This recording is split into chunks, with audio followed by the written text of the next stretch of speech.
Hi, my name is Jessica Ritter, and I use she, her, or they, them pronouns. I currently lead the state office of Safe Kids Pennsylvania, and I've been a member of Safe States for about 4 or 5 years.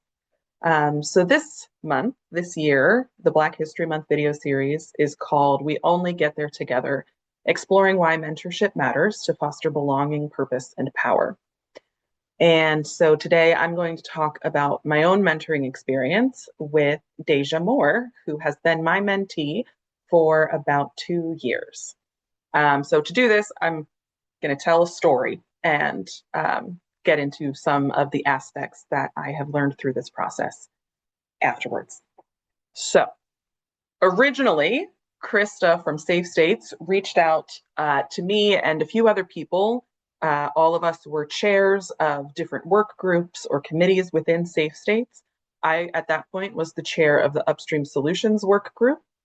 And Krista let us know that she had received a mentee request from somebody who was looking for a mentor with experience within queer, trans, Black, Indigenous communities of color, or QT BIPOC experience.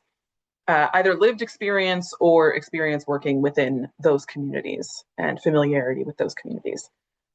So all of us asked around in our different groups, but nobody stepped forward to be that person's mentor. I had never been a mentor before, not in any official capacity or even in an unofficial capacity where somebody told me like, oh, I see you as a mentor. And so when Krista approached me about becoming a mentor, my immediate thought was, no, not me. That's not for me. That's not who I am. And then I felt justified with that thought because of the request for BIPOC experience. Even though I have worked with people of various identities, I consider it a priority to learn from and work with groups that have been forced into a more vulnerable position in society, specifically because of my privilege as a white person. But because I am white, it felt like I was not the person that she was looking for, even though I do identify as queer. And again, I've worked within those communities within all of my work experience. But again, as nobody stepped forward, I told Krista that I would be willing to be the mentor if the mentee was okay with it, knowing that I am white and queer. Deja agreed, and so we were paired together, and we clicked instantly.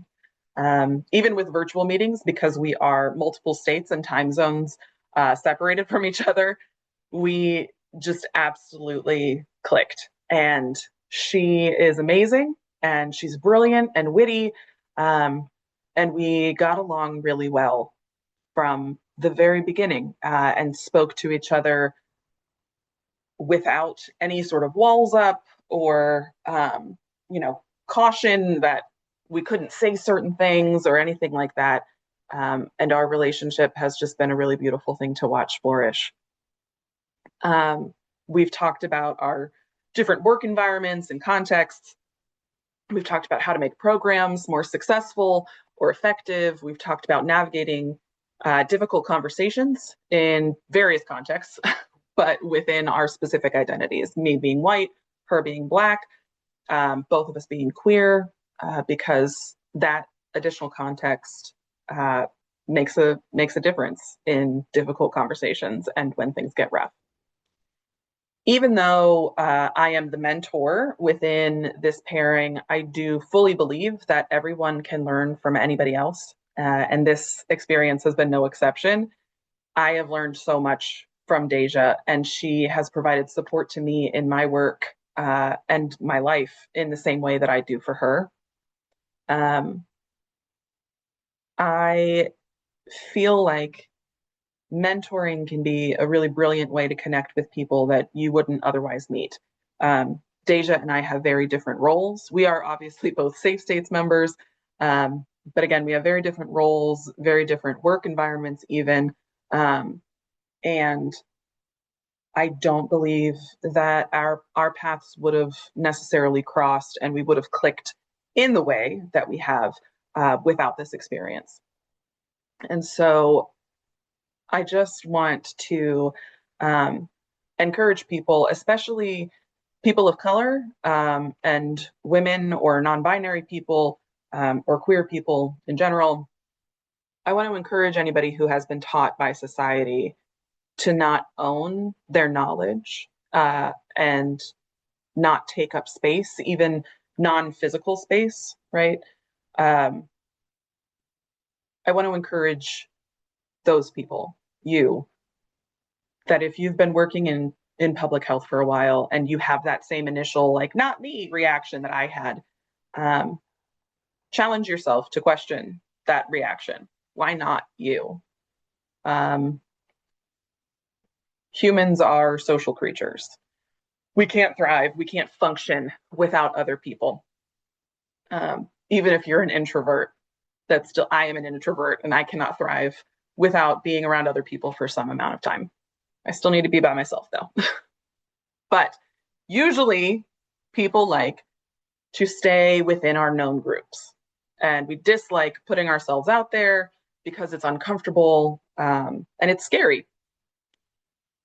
Even knowing that, I still would encourage everybody to consider using this mentoring program or any sort of mentoring relationship as a way to sit within that discomfort and to meet new people and to learn from them, regardless of your official role within that relationship or within work or within just your life in general.